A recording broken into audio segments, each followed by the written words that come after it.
So what's interesting, like I said about Karen, when she was here last week, and if you don't know who she is, and if you don't know who you are, go listen to her music. Then you're in the right place. So she said to me, she said, you're a singer, and she said, and you can have my track. She said, so you should never be out of music.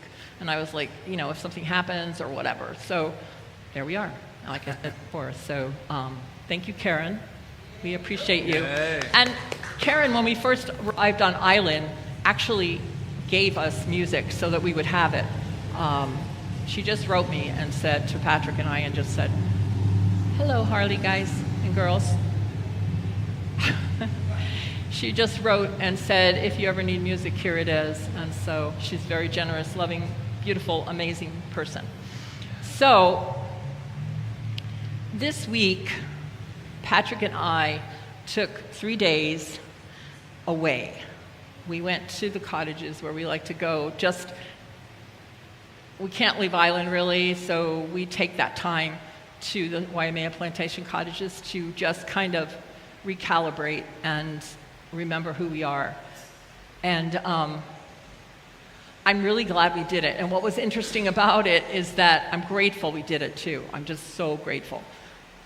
What was interesting about it is, everybody's like, well, what did you do? What did you do? What did you do? Well, to tell you the truth, Patrick, I think we were pretty much on the same page. We didn't do anything. Besides, we contemplated, we reflected, we read, we talked to each other. We did those things that nourish us and strengthen us and actually help us to kind of look at our life and say, okay, where are we at? And not trying to make anything happen, but just kind of really settle into that. And, our life for the last 12 years has been all about this, right? And it's all about how I have come to truly appreciate this, like what we've completed, and not completed even, it's growing, it's changing. I won't even say it's growing right now, I would say it's shifting and changing. I've gotten out of that word growing, because in some ways it feels like it's not, and that's the part that's a little scary, but what I know is it's shifting. And it's like sometimes, and we're seeing a lot of that in the world at the same time, everything has to be dismantled in order for us to take our lead and do what we know is the truth. And we can only do that like individually as each one of us. We can't look for it out there. I don't know about you, but I'm tired of looking for things out there. I'm knowing, and I'm knowing that the only thing I can do is to go within, like the quote that I had for the meditation, which was, the more faithfully you listen to the voice within you, the better you will hear what is sounding outside. And only they who listen can speak. And what this person means from that is that, for me, I'm going to hear what's happening out there from a lot higher place when I'm listening in here. And when I'm looking out from that place to what's happening out here, instead of looking out there and then trying to fix it out there. There's something called, and I've talked about this before, and I'm just so into it right now, the observer effect. And it is a proven science in quantum science. It's proven with experiment and stuff, and it means, and it's the old quote, when you look at the way you look at things, the things you look at change. What does that mean, really? What does that mean? When we change the way we look at something, the things we look at change. I'm sure we have a different answer for that, each of us. I know that I can't separate myself from anything that's happening, and the only way I can make changes in my life, or changes, only changes in my life, really. I can't change the world. I can only change this world, which changes the world. Because I start acting from a different place. Because I'm thinking from a different place, and because I'm living from a different place, and therefore I'm in a position where I can actually help instead of going into like some spiral, downward spiral of naysayers and, stuff that we don't even know if it's true or not true. And this does not mean that we ignore what's happening, because I heard that, and there might be people here who are ignoring it. But we can't ignore it anymore. We have to be the soldiers of spirit, the life force of spirit, the loving intelligence of spirit in this world. Because I'm getting chills from this, because this is what's going to change everything. When enough of us stand up and say, this is who I am, this is what I know my brothers and sisters are. We are love, we are power, we are spirit, we are individual expressions of the Most High, the most amazing intelligence that there is. Oh my God, it's everything, it's everything. So, the journey is, and I know we've all been on journeys with ourselves, is that it's a journey that we have to take on our own. We have to take that journey. We have to go into our own hearts and our own souls. I mean, we don't have to. I guess we could just keep going the way we're going. But I don't know about you, but I just can't do that. I'm like, even when I'm at the cottages, and the first thing I'm doing is like, okay, Rita, what do you need to know right now? What do you need to grow in? What do you need to be more of? What do you need to let go of? What's not serving you anymore? All of those things. It's not an overnight thing. It happens gradually, but it starts with a decision to do it, like to take that journey into yourself, to release, to literally let go of anything anymore that you feel like you're holding on to, that you're ashamed of or guilty about. If you got to make restitution, make it.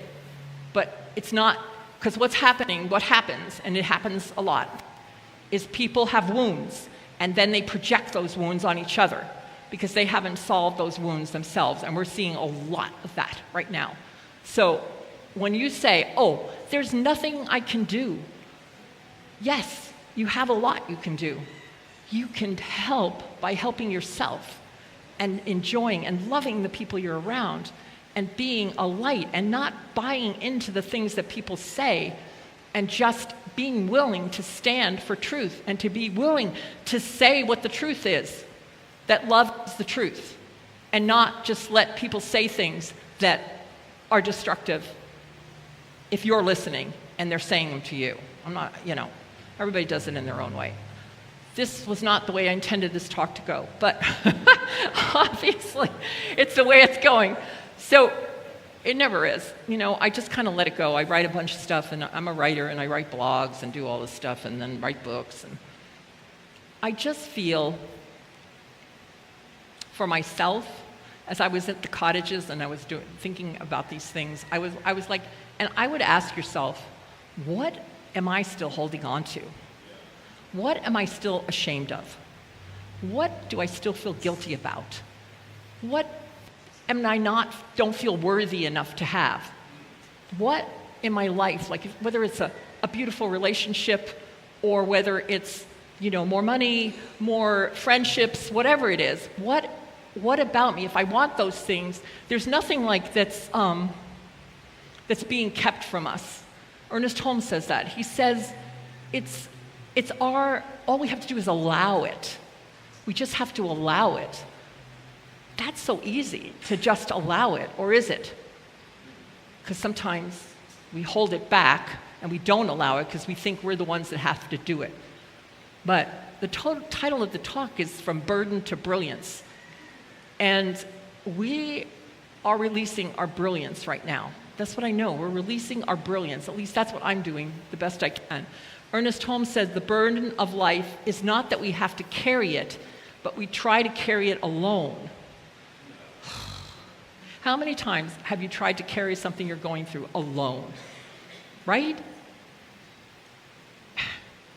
But we're not alone.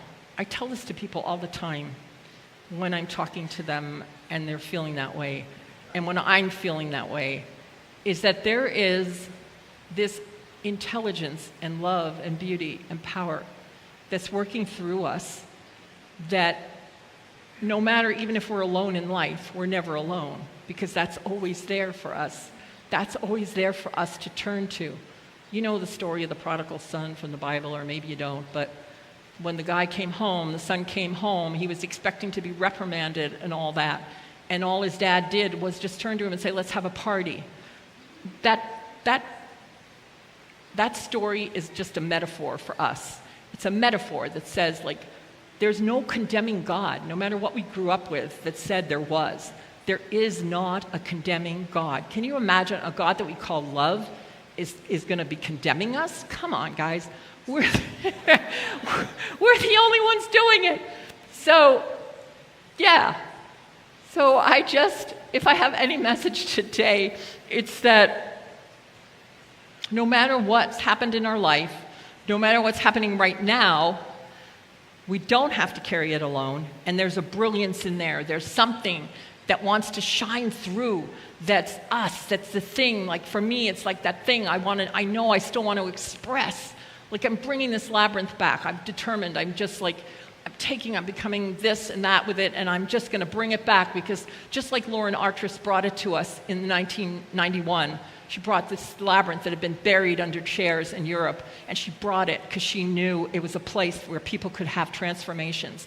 And I have to go back to that, because that's what I was doing when I was in Los Angeles, and I have to do it here. I have to go back to it and let people know about that. So that's like stirring in me. That's my brilliance. You each have a brilliance of some kind. I know it, or you wouldn't be sitting here. So get with the brilliance. Each of us. Yeah, get with the brilliance. So I'm going to sing for you because I love this song, and I think that this song basically tells it all. And I wish I could find many other songs I love as much as this one, but I will. So this song comes from a play called The Notebook, and it has nothing to do with what it has to do within the play. It's my way. What? Oh, Mike, thank you. He's reminding me that I have to sing with this because I might hit a few high notes, and I don't want to. So I'll take this. Should I take it off, or just you're going to turn it off? Okay. This one's on now? Oh. Okay. This is what happens to me when I go away for 3 days.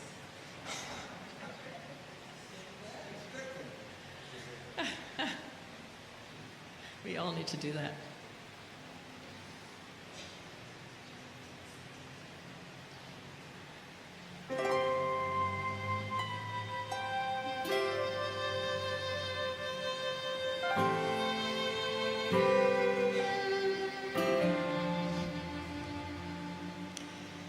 Where am I? Where am I going? Is it somewhere that I want to go? And when I get there, is that where happy is? Or is it somewhere I already know? Sometimes I feel like I cry without a noise. Sometimes I feel like somebody chose my choice.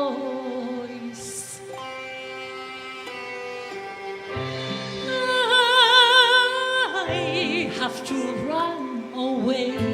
I have to sit and stay. I want to live a life where I'm allowed to say that I'm proud of the way that I spent my days.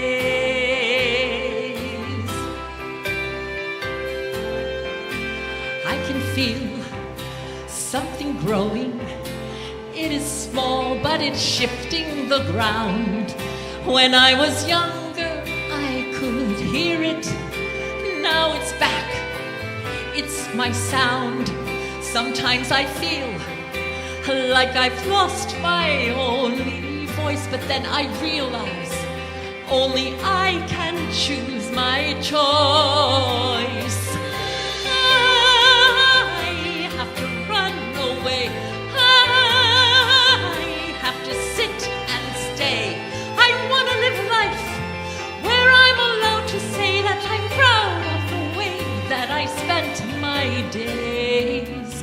these days. All we ever really get are days to dream or days to lose. I just have to choose.